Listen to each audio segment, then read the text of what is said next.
Reciban un saludo desde Asunción del Paraguay, donde Dios por su gracia nos permite estarles sirviendo.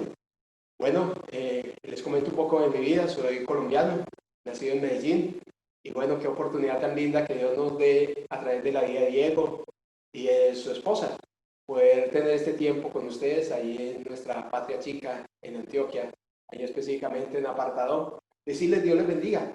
Y en esta tierra pues oramos por Colombia para que veamos la bendición y el respaldo incondicional de Dios en todo.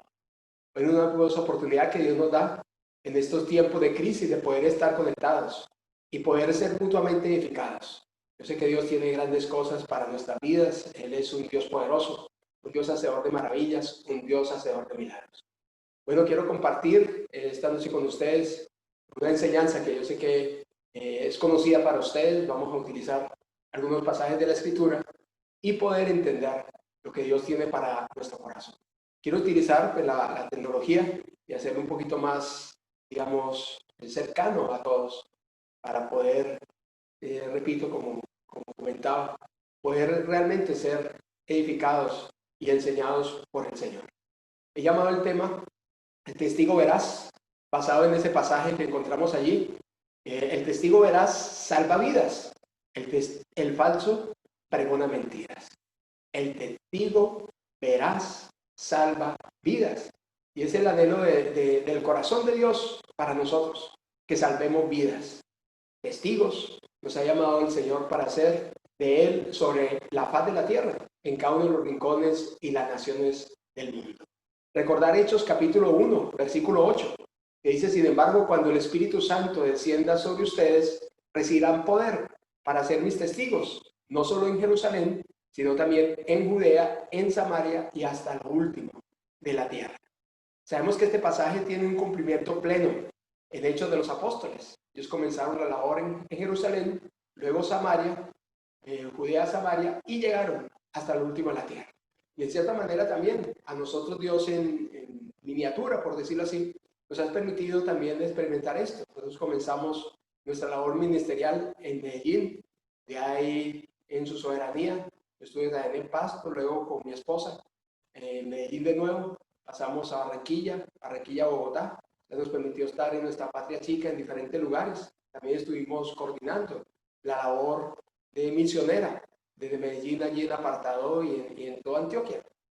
Luego de allí Dios nos lleva al Uruguay, donde pudimos estar 7 años que pudimos servirle al Señor de corazón en esta tierra. Hoy nos permite Dios estar en el Paraguay, ya 11 años de estar en esta nación. Y bueno, muy expectantes porque solamente Dios puede llevarnos a un cumplimiento pleno de lo que Él ha preparado para nosotros. Estamos ahí mirando este tema, repito, que lo he denominado testigo veraz. Basado en ese contexto, el testigo veraz salva vidas. Nosotros estamos llamados realmente a hablar esa realidad, esa verdad, el valor que la vida tiene para Dios, el valor de cada alma. Moody, aquel gran evangelista, decía: no hay honor mayor que el de ser instrumento en la mano de Dios para rescatar a una persona del reino de Satanás y llevarla a la gloriosa luz del cielo. Y luego en Primera de Pedro recordar esa enseñanza: mas vosotros sois linaje escogido. Cada uno de ustedes es el linaje escogido. Cada uno de ustedes es real sacerdocio. Cada uno es nación santa, ese pueblo adquirido por Dios, para que realmente anunciemos las virtudes de aquel que nos llamó de las tinieblas a su luz admirable. Y eso es lo que el Señor anhela y tiene para nosotros, poder vivirlo y poder experimentarlo a plenitud. Pero viene la enseñanza misma del Señor, que es nuestro ejemplo, nuestro modelo. Cristo consideró que el alma del hombre es de tan trascendente valor que Él gustosamente cambió las esplendorosas cortes de la gloria por una vida de pobreza, sufrimiento, vergüenza y muerte, como la expresión del deseo de buscar y salvar lo que se había perdido, como aparece ahí en Lucas capítulo 19, versículo 10. Él no quiere que ninguno perezca, sino que todos procedan al arrepentimiento. Lo recuerda allí en 2 de Pedro capítulo 3, ese versículo 9. Y vemos al Señor Jesús que en ocasiones el torrente de lágrimas varoniles no pudieron ser refrenadas y rodaban por su rostro lleno de compasión. Jesús, el más hombre de los hombres, lloró. Hoy tiene el mismo interés por cada individuo en todas las naciones del mundo. en todos los rincones de la tierra, Él tiene un interés para que veamos su bendición y el resplandor de su gloria. Pero viene la pregunta, ¿qué es un testigo? Un testigo es aquel cristiano que da testimonio de la muerte, la sepultura, la resurrección de Jesús con su vida y con sus labios. Uno que primeramente recibe el Evangelio, luego proclama esa verdad a otros. Recordemos en 1 Corintios capítulo 15, donde la Biblia también, a través del apóstol Pablo, nos define lo que es el Evangelio. Cuando dice, además os declaro, hermanos, el Evangelio. Porque primeramente os he enseñado lo que asimismo recibí, que Cristo murió por nuestros pecados, que fue sepultado, que resucitó al tercer día conforme a las Escrituras. Ahí nos recuerda esa parte. Él murió, fue sepultado y resucitó. Él resucitó por nosotros. Y eso es el testimonio que debemos llevar al mundo. Ser verdaderos testigos del Señor. Pablo allí en 2 Corintios 5 dice, porque el amor de Cristo nos constriñe pensando esto, que si uno murió por todos, luego todos murieron. Y por todos murió, para que los que vivan ya no vivan para sí, sino para aquel que murió y resucitó por ellos. Estamos llamados a vivir para el Señor, no quedarnos allí cómodos, sino realmente vivir para Él. Y para ese desafío que nos da, que es el cumplimiento de la gran comisión. Las naciones deben conocer el Evangelio acerca del único Dios, si es que sus vidas van a ser transformadas. Aquí recordamos ese pasaje de Romanos 10, versículo 9 al versículo 15, donde el apóstol Pablo también nos habla con tanta claridad y con tanta verdad, que si confesares con tu boca que Jesús es el Señor y creyeres en tu corazón que Dios le levantó de los muertos, serás salvo. Porque con el corazón se cree para justicia, pero con la boca se confiesa para salvación. Pues la Escritura dice, todo aquel que en él creyere no será avergonzado. Porque no hay diferencia entre judío y griego. Pues el mismo que es Señor de todos es rico para con todos los que le invocan. Porque todo aquel que invocar el nombre del Señor será salvo. Pero viene el interrogante. ¿Cómo pues invocarán en aquel en el cual no han creído? ¿Y cómo creerán en aquel de quien no han oído? ¿Y cómo dirán sin haber quien les predique? ¿Y cómo predicarán si no fueren enviados? Como está escrito, cuán hermosos son los pies de los que anuncian la paz, de los que anuncian buenas nuevas. Cuán hermosos son tus pies cuando anuncian la paz, cuando anuncias que Jesús murió por tus pecados, por los pecados del mundo, cuando anuncias que fue sepultado y Él resucitó. Y cuando anuncia que Él está dispuesto a entrar a nuestras vidas, si nosotros realmente le aceptamos como nuestro Rey, como nuestro Señor y como nuestro Salvador. Hay motivaciones para testificar, y aquí encontramos algunas de esas motivaciones basadas en la palabra de Dios que permanecerá por siempre. Cuando dice, ser obedientes a Jesucristo, que nos dio la gran comisión. Todos recordamos ese pasaje en la Escritura, o sea, en Mateo capítulo 28. Versículo del 18 al 20. Yo quiero leerlo para recordarlo y que podamos, desde la palabra de Dios, tomar la perspectiva del desafío que tenemos. Allí en ese lugar no solamente estaban los 12, allí en ese lugar estaban todos aquellos que habían puesto su confianza en el Señor antes de la ascensión. Dice, y Jesús se acercó y les habló diciendo, toda potestad me da del cielo y en la tierra. Por tanto, id a ser discípulos a todas las naciones, bautizándonos en el nombre del Padre y del Hijo y del Espíritu Santo, enseñándoles que guarden todas las cosas que yo os he mandado, y aquí yo estoy con vosotros todos los días hasta el fin del mundo. Una motivación, obediencia a la gran comisión. Una segunda motivación, millones de personas no han escuchado y están muriendo sin escuchar. Recordemos Juan, ese capítulo 14, el versículo 6, cuando Jesús dijo, yo soy el camino y la verdad y la vida. Nadie viene al Padre sino por mí. O Hechos 4:12, en ningún otro hay salvación porque no hay otro nombre dado a los hombres en quien podamos ser salvos. Y en 1 Timoteo, capítulo 2, ese versículo 5, que es bueno también de que lo recordemos, lo traigamos a nuestra mente y realmente lo vivamos en nuestro corazón. Ahí el apóstol le recuerda a Timoteo, porque hay un solo Dios y un solo mediador entre Dios y los hombres, Jesucristo hombre.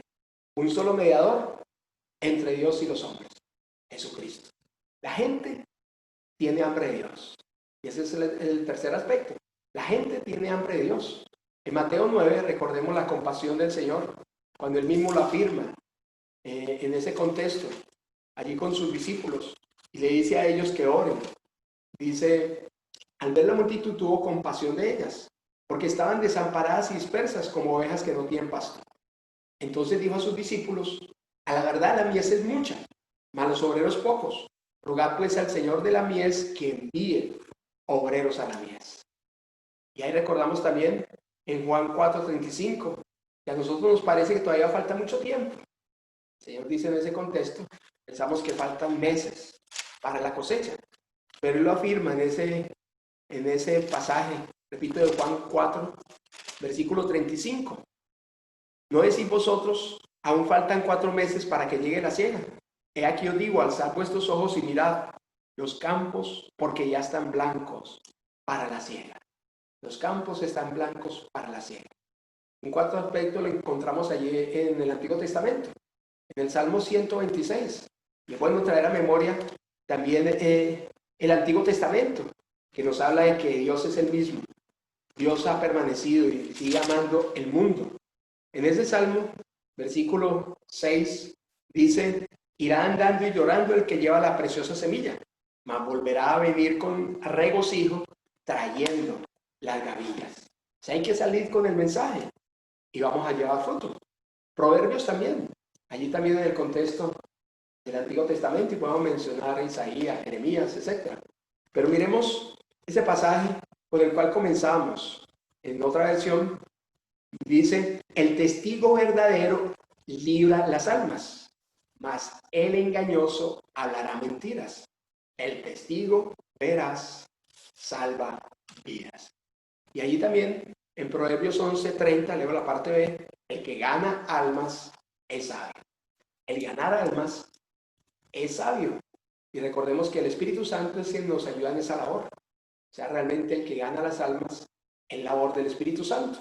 La función nuestra es anunciarlo. El Espíritu Santo es el que convence de pecado, de justicia y de juicio. En Juan, la Biblia menciona ese aspecto del Señor del amor incondicional, Él para con nosotros. De tal manera amó Dios al mundo que ha dado a su Hijo unigénito, para que todo aquel que en Él crea no se pierda, mas tenga vida eterna.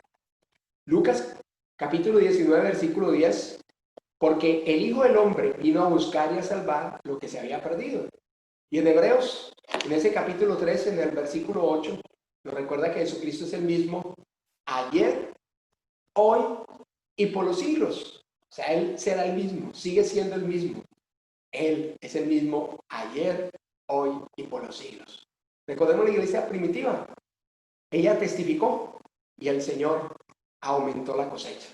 Dios quiere que nosotros testifiquemos en este tiempo, donde esta situación que aún vive el mundo.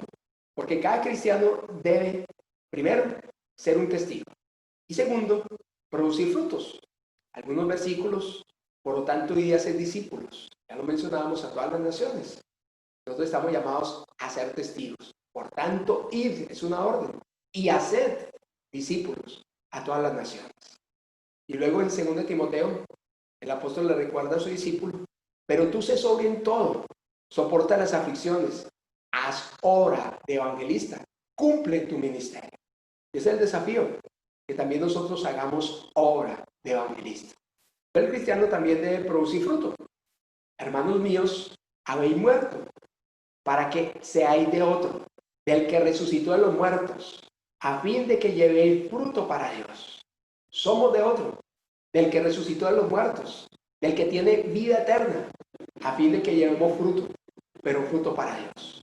En Juan 15:5, yo soy la vid, vosotros los pámpanos, el que permanece en mí y yo en él, este lleva fruto, porque separados de mí, nada podemos hacer. Es una realidad que el Señor nos describe muy claro en esa evidencia de la vid. O sea, nosotros solamente somos pámpanos. Él es el que da vida a esos pámpanos y el que puede dar fruto. un fruto que permanezca. Le repito, debemos ser testigos y debemos producir fruto. Miremos algunas cualidades espirituales para testificar. Yo quiero mencionar 4 cualidades espirituales para testificar. Veamos la primera. Están basadas en Hechos de los Apóstoles. Usar efectivamente la palabra de Dios. Recordemos, su palabra es la que transforma, es la que cambia. Y en ella está realmente fundamentada nuestra evangelización. Y encontramos en la Biblia, en Hechos capítulo 7, un ejemplo muy claro, la vida de Esteban. En Hechos capítulo 7, él pronuncia el más breve resumen de todo el plan de salvación.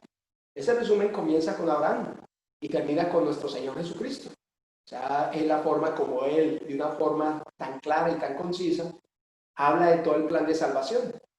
Y leámoslo, yo le invito a que lo leamos, son los pasajes más preciados en el contexto del Nuevo Testamento. Fue la predicación de Esteban, que le llevó, recordemos, a ser el primer mártir de la iglesia. Él no comprometía su mensaje, a pesar de las circunstancias. Dijo lo que era erróneo. Y quiero que miremos algunos detalles de ese pasaje. Repito, de Hechos de los Apóstoles, capítulo 7 de forma específica. Ahora nos vemos un poquito para mirar esa parte de donde salieron estos 2 hombres, de los cuales vamos a hacer mención hoy. Uno de ellos, Esteban. Pero él comienza el mensaje hablando acerca de varones hermanos y padres, oíd. El Dios de gloria apareció a nuestro padre Abraham, estando en Mesopotamia, antes que morase en Harán. Y comienza toda la historia de cómo se va multiplicando y cómo se va llevando a cabo el proceso de Dios para la salvación del mundo. Pero en el versículo 51 dice, duros de cerviz e incircuncisos de corazón y de oídos, vosotros resistís siempre al Espíritu Santo, como vuestros padres, así también vosotros. ¿A cuál de los profetas no persiguieron vuestros padres? Y mataron a los que anunciaron de antemano la venida del justo, de quien vosotros ahora habéis sido entregadores y matadores. Vosotros, que recibiste la ley por disposición de ángeles y no la guardasteis. Oyendo estas cosas se enfurecían en sus corazones y crujían los dientes contra él. Pero Esteban, lleno del Espíritu Santo, puesto los ojos en el cielo, vio la gloria de Dios y a Jesús que estaba a la diestra de Dios. Dijo, he aquí veo los cielos abiertos y al Hijo del Hombre que está a la diestra de Dios. Ahí habla con toda claridad. Él no tuvo temor a las circunstancias, sencillamente habló de la necedad del corazón del hombre, la dureza de nuestros corazones para volvernos a nuestra creadora. Él predicó de la persona de Cristo y no de trivialidades religiosas. Realmente él habló de Jesucristo como lo que era para su vida, su Señor y su Salvador.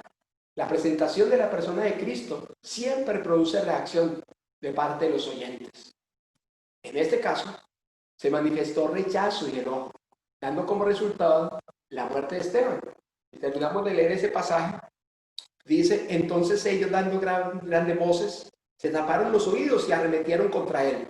Y echándole fuera de la ciudad, le apedrearon. Y los testigos pusieron sus ropas a los pies de un joven que se llamaba Saulo. Y apedreaban a Esteban, mientras él invocaba y decía, Señor Jesús, recibe mi espíritu. Y puesto de rodillas, clamó a gran voz, Señor, no les tomes en cuenta este pecado. Y habiendo dicho esto, durmió. Allí termina el pasaje. Y allí también la vida de este varón de Dios, la vida de Esteban. La presentación de la persona de Cristo produce reacciones, en este caso, enojo y la muerte de este gran siervo de Dios. Lo segundo, la otra reacción es la aceptación de Cristo y hombres llevando el mensaje. Es lo que encontramos en el libro de los Hechos. Hombres que transmitieron el mensaje hasta lo último de la tierra. Tercero, en cualquier caso, la obra del Espíritu Santo es la misma, produciendo convicción de pecado en el corazón del pecado. Convicción de pecado para llevarnos al arrepentimiento.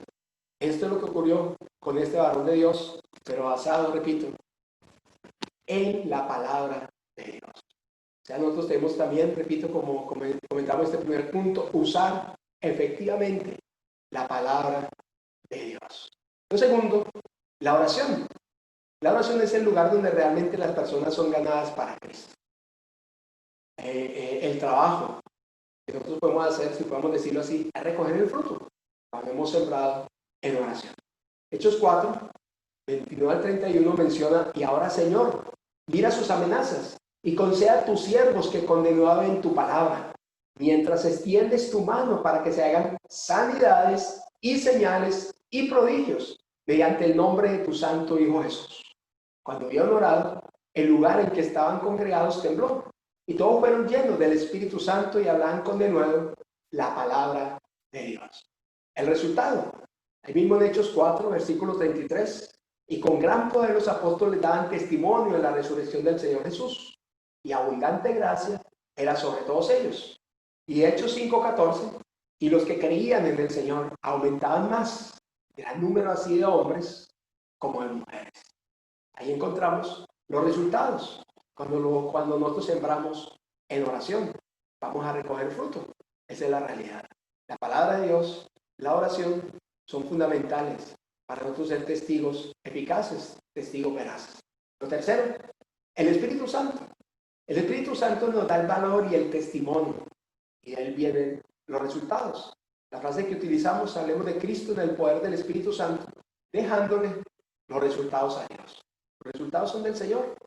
En Hechos capítulos 6 y 7, ya mencionábamos, aparece el ejemplo de Esteban.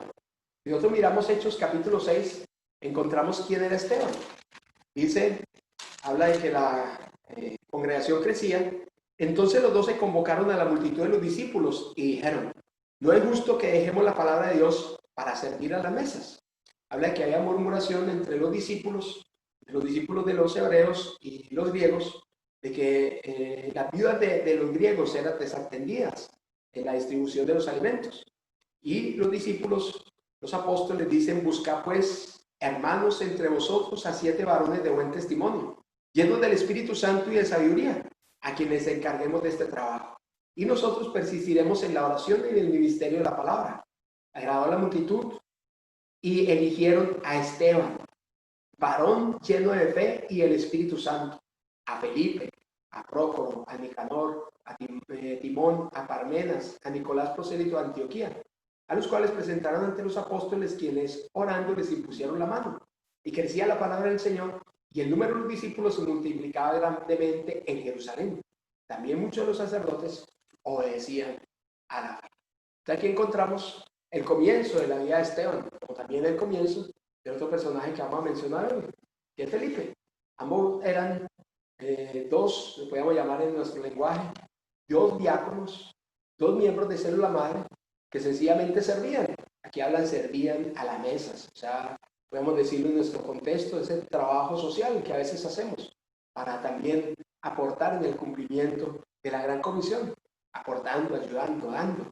Y es lo que hacían estos dos varones, con los demás 5 que aparecen en ese contexto de Hechos 6.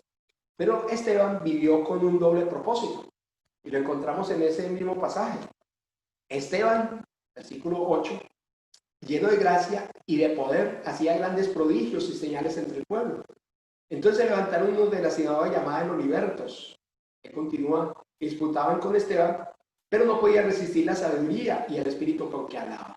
Entonces sobornaron a unos para que dijese que le habían oído hablar palabras blasfemas contra Moisés y contra Dios. Se olvidaron al pueblo, a los ancianos, a los escribas, y arremetieron y le arrebataron y le trajeron al concilio.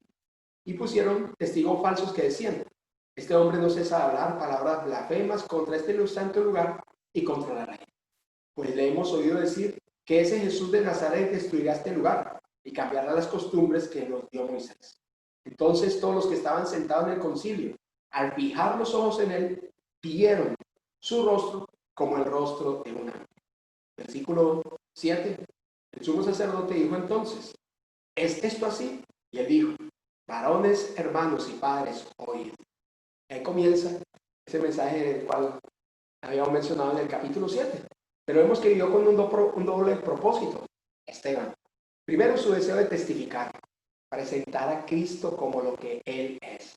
Y segundo, su anhelo de que sus conciudadanos pudieran conocer a Cristo y que Él, nuestro Señor, les perdonara sus pecados. Vemos en este pasaje varias veces se menciona un hombre lleno de fe y un hombre lleno del Espíritu Santo. Una orden que nos da el Señor. Recordemos Efesios 5:17. Sed llenos del Espíritu Santo. Es una orden. Y es la forma como nosotros debemos vivir hoy. Él fue un verdadero y eficaz testigo de Cristo, un testigo veraz. Él vivía absolutamente sin temor alguno. Su experiencia era que Cristo era el todo de su vida. Y vemos también otros detalles en la vida de Esteban, otras cualidades que indican que era realmente controlado por el Espíritu Santo. Lo primero, intrépido. Esteban no tenía temor de lo que el hombre le pudiera hacer. No estaba derrotado por la autoconmiseración. Era un hombre que realmente dejaba que su vida fuera llena del Espíritu Santo. Era un hombre carente de egoísmo. Es evidente que el mayor enemigo del testimonio somos nosotros mismos.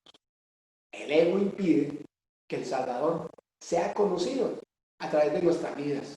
Por eso nosotros tenemos que ser muy sinceros con nosotros y realmente reconocer que necesitamos crucificar nuestro yo para dejar que Cristo viva su vida a través de nosotros. Y esa es la forma como realmente podemos imitar a este primer mártir de la iglesia, un hombre lleno de poder y el Espíritu Santo. Veamos la otra característica. Cristo gana a los hombres a través de nuestras vidas, si nos rendimos a Él. Ese es el secreto. Nuestra responsabilidad es negarnos a nosotros mismos y diariamente tomar la cruz, un instrumento de muerte, y dejar que Él viva a través de nosotros. Debemos permitirle a Él, a su Santo Espíritu y a su palabra que sean céntricos en nuestras vidas. En nuestra familia siempre usamos ese término cuando hablamos de que somos bibliocéntricos y cristocéntricos. Bueno, estamos llamados a vivirlo y a vivenciarlo en la forma en que actuamos y en lo que nosotros realmente hacemos. Aquí entramos a mirar el otro ejemplo, la vida de Felipe. De nuevo un diácono, el equivalente a lo que es un miembro de célula madre, un hombre que realmente se comprometió con el Señor. Y lo vemos. Termina la vida de Esteban en el capítulo 7, comienza el capítulo 8 hablando del perseguidor de la iglesia, Saulo, que más adelante se convierte en el apóstol Pablo. Y Saulo consentía en su muerte. Hablamos de Esteban. Versículo 1 del capítulo 8. En aquel día hubo una gran persecución contra toda la iglesia que estaba en Jerusalén. Y muchos fueron esparcidos por la tierra de Judea y de Samaria, salvo los apóstoles. Y hombres piadosos llevaron a enterrar a Esteban e hicieron gran llanto por él. Y Saulo asolaba la iglesia, entrando casa por casa, arrastraba a hombres y a mujeres y los entregaba en la cárcel. Dice en el versículo 4 del mismo capítulo, repito, nos habla con toda claridad, pero los que fueron esparcidos iban por todas partes anunciando el evangelio. Entonces Felipe, descendiendo a la ciudad de Samaria, les predicaba a Cristo. Y la gente unánime escuchaba atentamente las cosas que decía Felipe, oyendo y viendo las señales que hacía. Porque muchos que tenían espíritus inmundos salían estos dando grandes voces. Y muchos paralíticos y cojos eran sanados. Así que había gran gozo en aquella ciudad. Nosotros continuamos el versículo 14. Se menciona cuando los apóstoles que estaban en Jerusalén oyeron que Samaria había recibido la palabra de Dios, enviaron a Pedro y a Juan. Versículo 15. Los cuales habiendo venido, oraron por ellos para que recibiesen el Espíritu Santo. Porque aún no había descendido sobre ninguno de ellos, sino que solamente habían sido bautizados en el nombre de Jesús. Entonces les imponían las manos y recibían al Espíritu Santo. Ahí continúa ese contexto. Encontramos, repito, la vida de este hombre, la vida de Felipe, que repito, como mencionamos en esta diapositiva, notamos que la persecución no detuvo a Felipe, tan solo abrió la puerta para un testimonio vital en Samaria. Las decepciones de Felipe eran traídas a Dios. Ninguna actitud de pobrecito de mí. Vemos la misma actitud en la vida de Esteban. O sea, no había conmiseración. No había ese pobrecito de mí. O sea, había persecución, pero él sencillamente aprovechó esa situación adversa para con mayor poder hablar del Señor. Y a través de la vida de Felipe se produce un gran avivamiento en Samaria.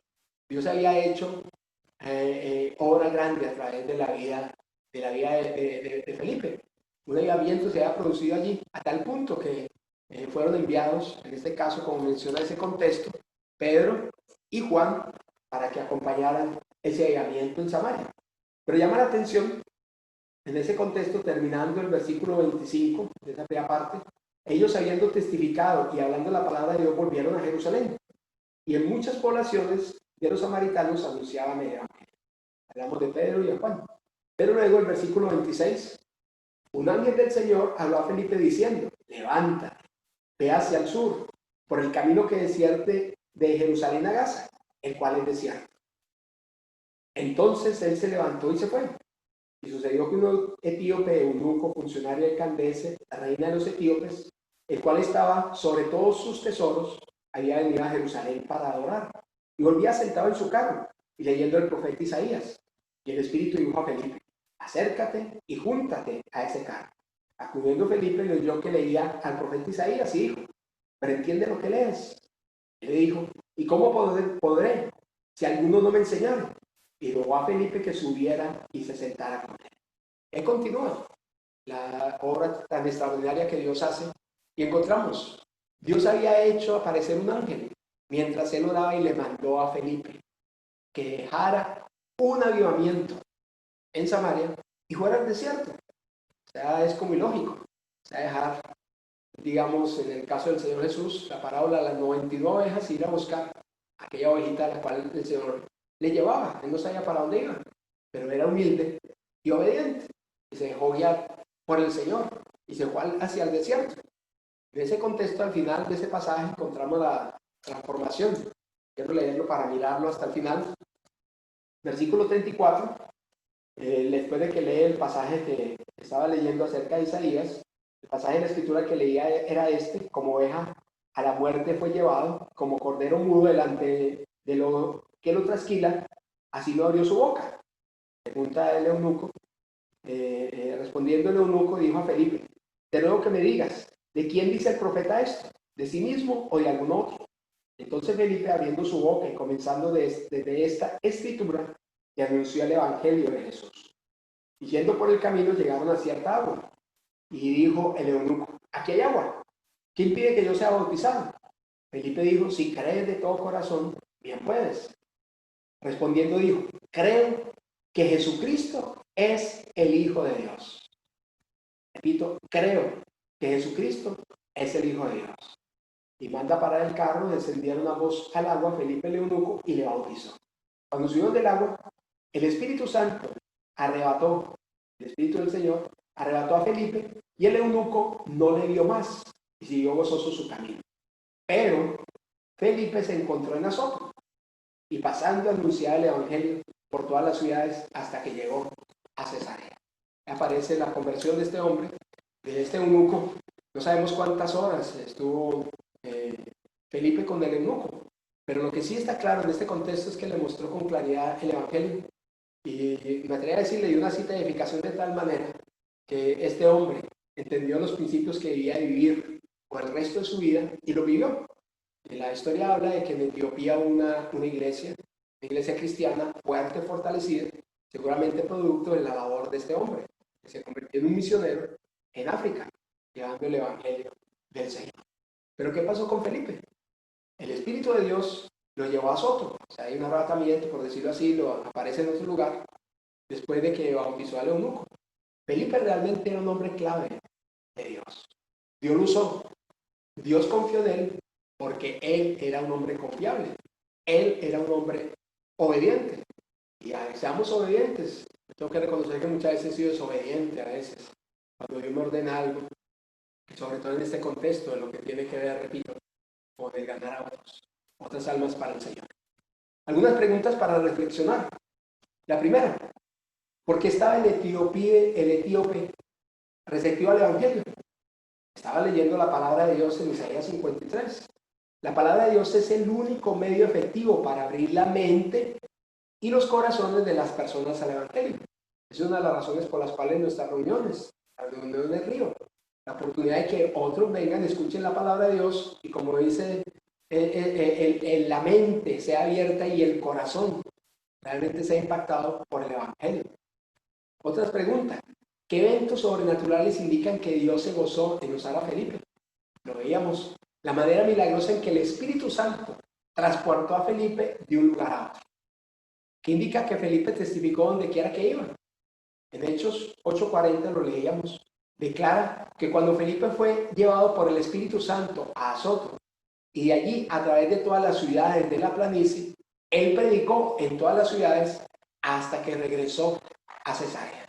O sea, él era un evangelista, realmente era un apasionado, un testigo veraz, un testigo eficaz de la obra del Señor. Ahí encontramos estos dos hombres que realmente fueron testigos eficaces, testigos veraces. Como aplicación, miremosla para nuestras vidas. ¿Qué es lo que nosotros tenemos que hacer? ¿Cómo ser un testigo eficaz, un testigo veraz?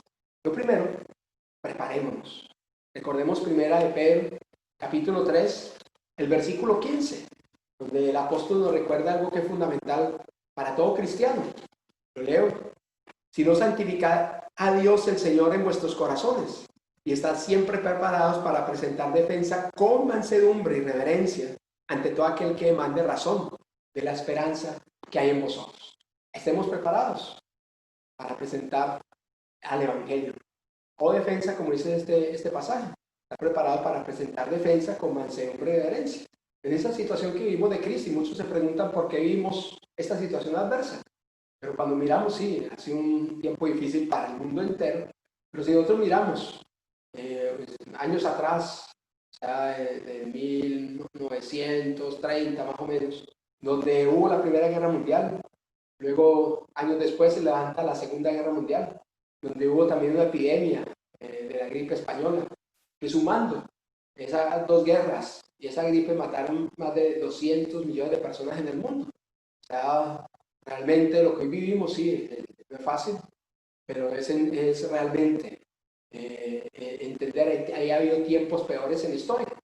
Nosotros tenemos que prepararnos porque la gente nos va a preguntar por qué Dios permite esto.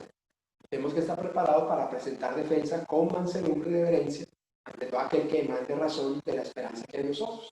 Dios es un Dios bueno, es la realidad. O sea, Dios hace salir el sol sobre buenos y malos. La razón de toda esta epidemia que vivía el mundo y muchas situaciones, pero Dios con toda seguridad tiene una respuesta para que tú eres aquella persona que con sinceridad esté buscando el Señor. Lo segundo, no temer al hombre. En Proverbios 29-25, allí el escritor nos recuerda esa parte tan humana que está en todos nosotros. La Biblia nos dice, el temor del hombre pondrá lazo, mas el que confía en Jehová será exaltado. El temor del hombre pone lazo.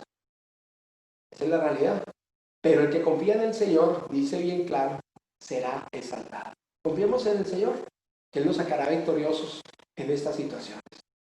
Amar a Cristo, Él es el Rey. Ahí en Juan capítulo 12, vale la pena leerlo porque también toda esta situación que hemos vivido del coronavirus y todo este proceso de cuarentena que vivió el mundo entero, realmente nos lleva a entender lo que está aquí escrito. Con todo eso, aún de los gobernantes, muchos creyeron en él, pero a causa de los fariseos no lo confesaban para no ser expulsados de la sinagoga, porque amaban más la gloria de los hombres que la gloria de Dios. ¿A quién amamos más? ¿La gloria de los hombres o la amistad con los hombres o la amistad con Dios? ¿La gloria de los hombres o la gloria de Dios? O sea, nosotros estamos llamados a amar a Cristo. Él es el Rey. Y sin temor, hablar de Él con autoridad. Otro aspecto que vamos al Antiguo Testamento, sin miedo a fracasar. Cuando nosotros hablamos, contamos con un respaldo que es sobrenatural. Es el respaldo de Dios mismo. O sea, Él nos da una orden y también Él nos da también una promesa de su compañía. Ahí en Zacarías, capítulo 4, versículo 6, entonces respondió y me habló diciendo, esta es la palabra de Jehová a Zorobabel, que dice, no con ejército, ni con fuerza, sino con mi espíritu, ha dicho Jehová de los ejércitos. No con ejército ni con fuerza, sino con mi espíritu. El que va con nosotros es el Espíritu Santo, el que nos permite testificar, como lo decíamos, entre esos 4 puntos que tocábamos. La palabra de Dios, la oración, la dependencia del Espíritu Santo y realmente dejar que Cristo viva su vida a través de nosotros, o sea, rendirnos a Él. Y luego es necesario que mantenernos fieles en la búsqueda de discípulos. Ahí en Mateo capítulo 13, vamos a leerlo todo, aparecen varias parábolas, donde el Señor habla la parábola del sembrador, por ejemplo, donde habla específicamente que la semilla cae en diferentes terrenos. En el camino donde vienen las aves, comen la semilla y ahí terminó. Otra parte cae entre pedregales, crece, pero el calor mata la semilla y muere. Otra parte cae entre espinos, crece, sí, comienza a crecer, pero los afanes del mundo ahogan la semilla y la hacen infructuosa. Pero otra parte cayó en tierra buena y dio fruto a 30, a 60, a 100 por uno. Mantengámonos fieles a la búsqueda de discípulos. Y como ese pasaje que leíamos, Dios ama a uno, como lo hizo con Felipe, y le lleva a esa persona para que realmente pueda conocerle a Él en forma personal, en forma única y en forma especial. Entonces, mantengámonos fieles en la búsqueda de discípulos. Y bueno, para ya ir terminando, recordemos que en el Celtic City, a nivel mundial, tenemos un plan deliberado para seguir a Jesús y ser testigos veraces. Primero, el oremos. Mateo 6 recordamos la oración del Padre Nuestro. O sea, recordemos también en Lucas 11 donde aparece: si nosotros siendo malos sabemos dar buenas dádivas a nuestros hijos, ¿cuánto más nuestro Padre Celestial dará el Espíritu Santo a quienes se lo piden? Pidámosle. Oremos por nuestro vecino, por nuestro amigo, por nuestro compañero de trabajo, por nuestro compañero de estudio. Oremos, porque Dios nos dará el tiempo para que lleguemos a Él. Lo segundo, el ganemos. La orden dada en Mateo se repite en Marcos. Da la orden de ayudar al cumplimiento de la Gran Comisión. Es una orden para todos, no solamente para los que somos misioneros o pastores. Es una orden dada para todo cristiano. Y dice en Marcos, dice, y les dijo, y por todo el mundo y predicar el evangelio a toda criatura. El que creyere y fuere bautizado será salvo, mas el que no creyere será condenado. Pero esa primera parte, ir por todo el mundo y predicar el evangelio a toda criatura. Es una orden. Habla de edifiquemos. Recordemos lo que nosotros tenemos que hacer y que Dios ya hizo también a través de otros para con nuestra vida. Fue colocar un cimiento, un fundamento. Y en ese pasaje nos recuerda ese cimiento que fue colocado en nuestras vidas. Porque nadie puede poner otro fundamento que el que está puesto, el cual es Jesucristo. Y si sobre este fundamento alguno edifica oro, plata, piedras preciosas, madera, heno, hojarasca, la obra de cada uno se hará manifiesta, porque el día la declarará. Pues por el fuego será revelada, y la obra de cada uno cual sea, el fuego la probará. Si permaneciere la obra de alguno que sobreedificó, recibirá recompensa. Si la obra de alguno se quemare, él sufrirá pérdida. Si bien él mismo será salvo, aunque así como por fuego. ¿No sabéis que sois templo de Dios y que el Espíritu de Dios mora en vosotros? Ahí continúa. O sea, Dios nos ha llamado, en otro pasaje dice que nosotros somos piedras vivas de testimonio. O sea, todos conformamos el cuerpo de Cristo, esa casa espiritual, como lo dijo el apóstol Pedro allí en ese pasaje que también mencionamos hoy, que somos linaje escogido, real sacerdocio, nación santa, pueblo adquirido por Dios, para que anunciemos las virtudes de aquel que nos llamó de las tinieblas a su luz admirable. Consolidemos, es otro aspecto. O sea, también nosotros debemos ayudar. Todos podemos aportar. A todos Dios nos ha dado dones. Y esos dones tenemos que colocarlos al servicio de la iglesia local, de la familia en la fe, para aportar realmente a que la gran comisión se cumpla en esta generación. Ahí encontramos 1 Tesalonicenses capítulo 5, el versículo 12. Os rogamos, hermanos, que reconozcáis a los que trabajan entre vosotros y os presiden en el Señor. Dios amonesta. Y que los tengáis en mucha estima y amor por causa de su obra. Tener paz entre nosotros. Nos habla que nosotros estamos llamados realmente a ayudarnos mutuamente y ayudar a aquellos que también que nos presiden en la fe, aquellos que están de pronto al frente de un ministerio, de una labor misionera, respaldarles. Ese respaldo también es con nuestra ayuda, con nuestro aporte, con nuestra oración. Y por último, esta parte, enviamos. No podemos dejar realmente de reconocer que el Señor sigue. Lo decíamos, rogar al Señor de la mies que envíe obreros a la vez. O sea, el Señor sigue llamándonos para que nosotros también lo hagamos realidad en nuestras vidas. Y hay en Hechos, perdón, en Juan, capítulo 17, versículo 18, dice, como tú me enviaste al mundo, así yo los envío al mundo. Repito, como tú me has enviado al mundo, así yo los he enviado al mundo. O sea, el Señor realmente a cada uno nos ha enviado. Nos ha enviado por el Padre y Él nos envía a nosotros, para que realmente nosotros lleguemos a cada persona en cada uno de los rincones del mundo. Entonces, cada discípulo, tu vida, mi vida, cada discípulo de Jesús existe para ser discípulo de Jesús. Aquí y entre cada pueblo del planeta. Aquí en Paraguay, como tú allí en Apartado, allí todo en esa zona del Urabá, estemos también ayudando al cumplimiento de la Gran Comisión y de esa tierra impactar en nuestro alrededor. Departamentos como el departamento de Antioquia, el departamento de Chocó, el departamento allí de Córdoba, estamos llamados a impactar porque estamos llamados realmente a ser discípulos de Jesús. Existimos para eso, para ser discípulos de Jesús. Todos hemos nacido para multiplicarnos. No podemos olvidar que ese es el anhelo del corazón de Dios. Podemos decir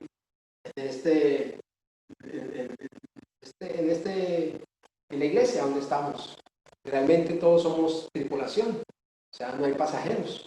El objetivo es que todos seamos tripulación y los que están afuera realmente vamos involucrándonos para que también ellos comiencen poco a poco también a ayudar y aportar al cumplimiento de la Gran Comisión.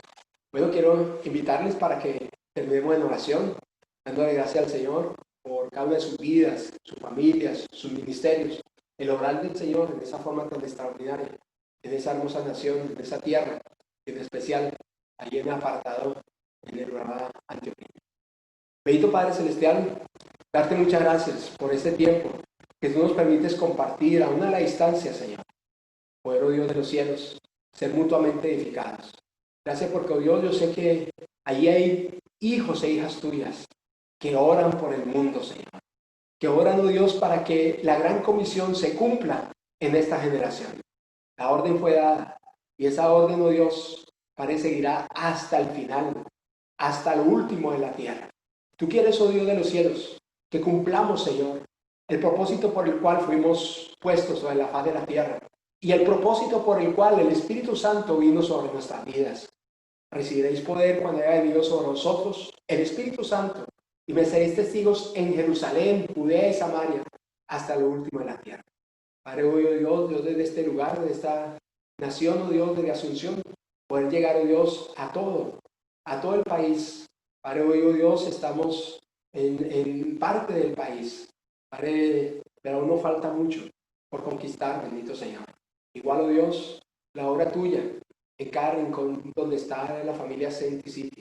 Estos tus hijos allá han apartado, Señor. El anhelo de ganar, oh Dios, Padre, todo el Urabá, el anhelo de ganar, Padre, toda Antioquia, Córdoba, Chocó, que ha sido Dios ir impactando a Colombia entera, Señor. Padre Dios, reconocemos que la situación que vive el mundo nos ha llevado a pensar, Señor, en tu propio, Padre, en tu propia palabra y en la promesa de tu pronto retorno. Que, oh Dios de los cielos, amemos tu segunda venida. Y en ese amar tu segunda venida, ayudemos al cumplimiento de la gran comisión.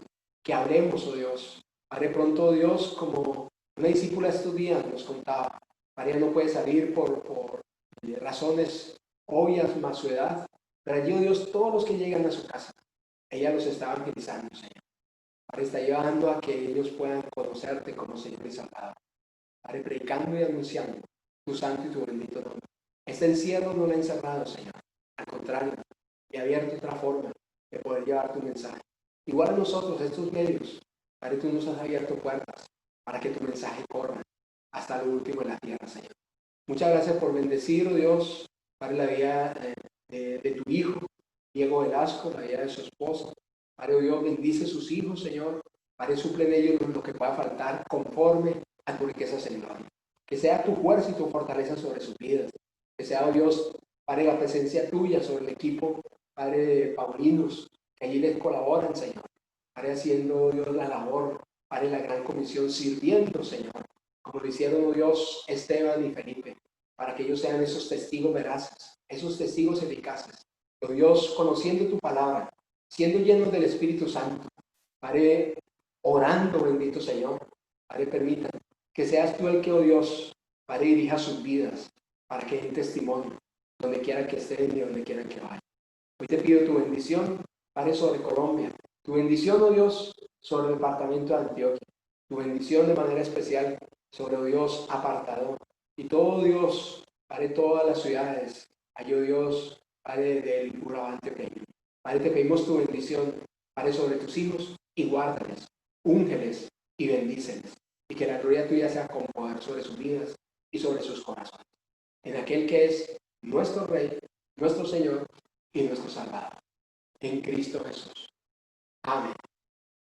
Bueno, agradecerles de manera especial a Diego por esta invitación que nos ha hecho, de poder compartir este tiempo con cada uno de ustedes. Y bueno, yo sé que mutuamente somos edificados. Ustedes reciban desde el Paraguay, desde Asunción, un abrazo fraterno. Les amamos, oramos por sus vidas y esperamos que también ustedes lo hagan por nosotros. Esta nación necesita del Señor como cada nación del mundo. Que Dios nos permita ser efectivos, ser realmente testigos veraces en el cumplimiento de la gran comisión. Dios les bendiga, Dios les guarde, que Dios nos permita pues pronto poder de nuevo estar restablecidos en todo, y poder de pronto, ¿por qué no?, vernos, ver a Diego por acá, o vernos nosotros allí en nuestro país. Dios les bendiga, les amamos, Dios les guarde, bendiciones.